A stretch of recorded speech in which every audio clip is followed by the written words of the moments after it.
are now going to look at the breeds, the incubation, and the brooding aspects. Let us start with the breeds. Different breeds have different characteristics, so it is important for you to identify from the very beginning what you are venturing into. Are you targeting a market for eggs? Are you targeting a market for meat? Or are you targeting a market for both of these two? This will indeed help you so much in terms of determining the kind of breed that you're going to keep for production. It is worth noting that you have both indigenous breeds and also improved breeds. And these will vary depending on regions and countries as well. It is important to do a research of what exists in your area so that you're able to make an informed decision when you start into the production. Improved breeds usually have a higher production overall, but they do not brood. While the indigenous breeds will produce less but have the ability to brood. What is brooding? Brooding refers to the period immediately after hatching when special care and attention must be given to chicks to ensure their health and survival. And this can either be done by the mother hen or it can also be done artificially. Birds will start laying at 5 months thereabouts, and this is subject to proper management and breeds as well. And they will lay up to a point of 1.5 years, and you'll notice a decline in the egg production. This being a profit-making business that we are getting into, it is important to plan ahead so that you have a constant supply for your market, especially for the eggs. So it means if you're hatching, hatch numbers in economic sense so that you're also able to meet the costs of production and you're also able to meet what your market needs at the end of the day.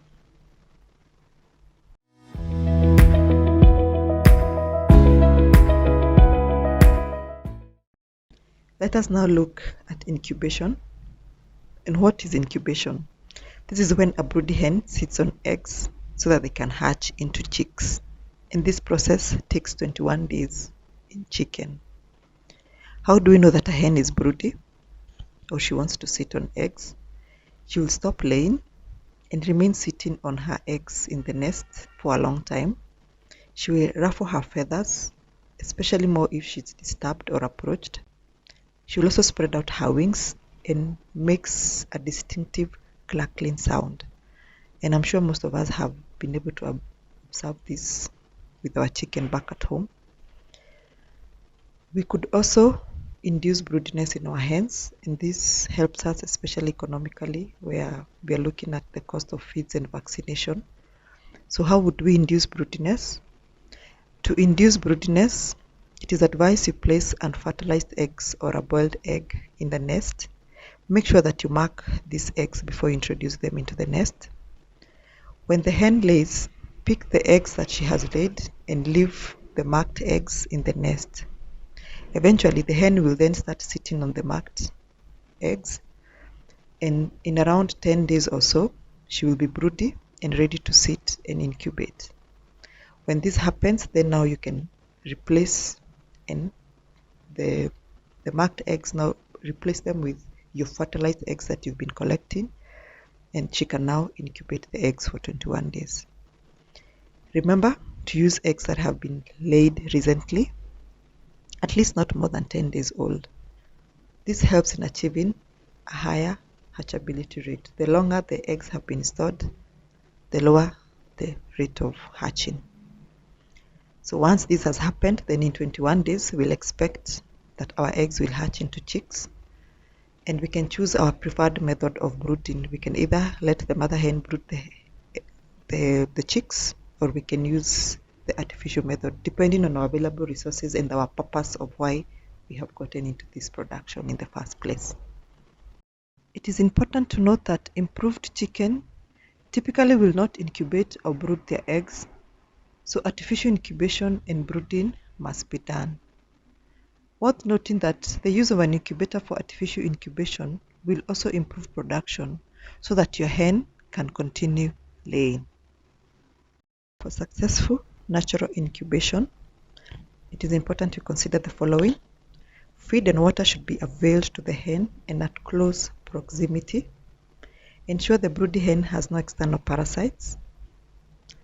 The eggs stored for incubation should be stored for no longer than 10 days preferably, because the longer the eggs are kept, the less the hatchability rate for you. You could test for fertility after 1 week by holding them up to a bright light as shown in our diagram. And you see if there's a dark shape inside the egg, then that means we have a developing embryo and the egg is fertile. A completely clear or translucent egg shows that it is infertile. The normal hatchability rate from this or from natural incubation is likely to be between 75 to 80%, but all boils down to how we manage the whole process. Once the chicks are hatched, they can either be reared separately until they are fully grown and they are laying eggs or they're being slaughtered for meat, or they can be reared by the mother hen. Sometimes giving the chicks to surrogate mothers who have good mothering abilities in the flock also works best. And these are the hens that are able to take care of the chicks up to weaning stage. This is for you to be able to identify within your flock. Do I have a good hen that has good mothering abilities? Do I want to use artificial method of brooding so that the hens get back to laying and you have more eggs and they get back to the incubation process all over again? So it all depends on how you'll have aligned your production system. It is important to change the cock annually to avoid inbreeding and unfavorable genetic traits in future generations. Chicks of the same parents should not be allowed to mate, or rather, the cock should not be allowed to mate its offsprings, as this will lead to deformities and in turn affect your production.